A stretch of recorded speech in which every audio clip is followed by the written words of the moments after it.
Capítulo 11, Belarmino, o doutrinador. Então André, ele pede para Vicente a oportunidade de conhecer histórias de doutrinador. Por quê? Porque toda aquela vivência estava se referindo àquelas pessoas que trouxeram experiência como médium e como doutrinador. E Vicente apresenta Belarmino Ferreira, que André descreve como fisionomia grave, gestos lentos, deixava transparecer grande tristeza no olhar humilde. E ele vai falar da tarefa de doutrinar, que essa tarefa ela está ligada à missão educativa. Ele vai citar que Jesus foi o doutrinador divino, portanto essa tarefa, quem a recebe precisa estar bem preparado.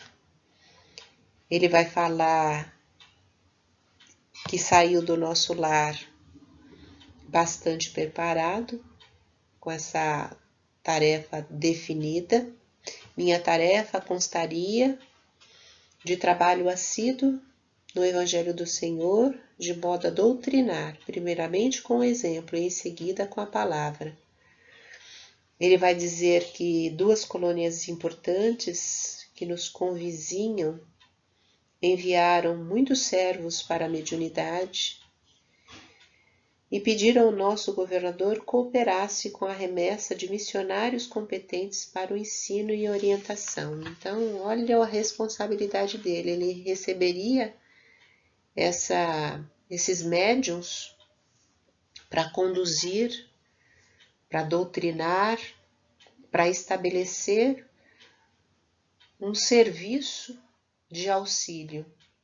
Deveria desempenhar atividades concernentes ao meu resgate pessoal e atender à tarefa honrosa, veiculando luzes a irmãos nossos nos planos visível e invisível.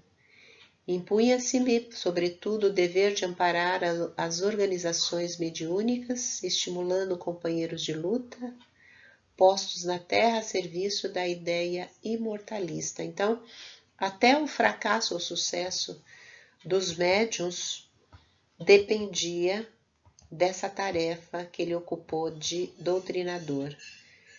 Então ele logo se fez presidente e líder de um grupo espiritista, mas se perdeu de tanto que ele exigiu.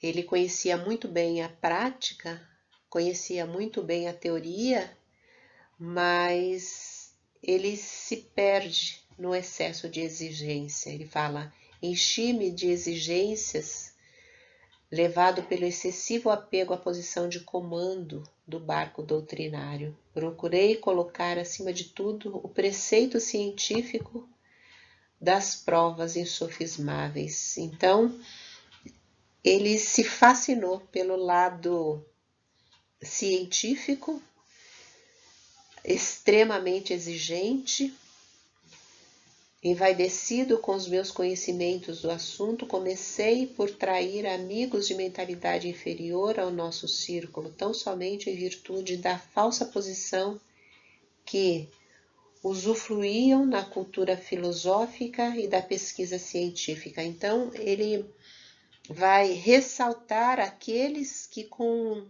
como ele, era fascinado pelas pesquisas, pelos debates, pelas questões voltadas aos fenômenos. Exigia dos nobres médiuns longas e porfiadas perquirições dos planos invisíveis. Ele teve a esposa que o tempo todo chamava-o a perceber os tesouros sagrados que ele tinha na mão, mas ele não queria saber. Então ele se perde de uma forma bastante fantasiosa, ele esquece os preceitos morais do que o Evangelho sustenta, ficou no lado doutrinário, no lado da pesquisa, no lado dos fenômenos, e a parte moral de comando, de organização, de educação, de elevação, ele se perde.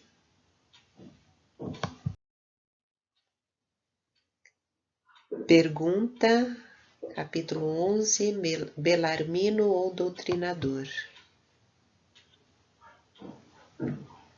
A doutrina espírita tem como base 3 aspectos que se somam: científico, filosófico e religioso. Com referência ao caso Belarmino, pela sua opção somente pelo aspecto científico, nas atividades, analise e comente quais as consequências desta atividade.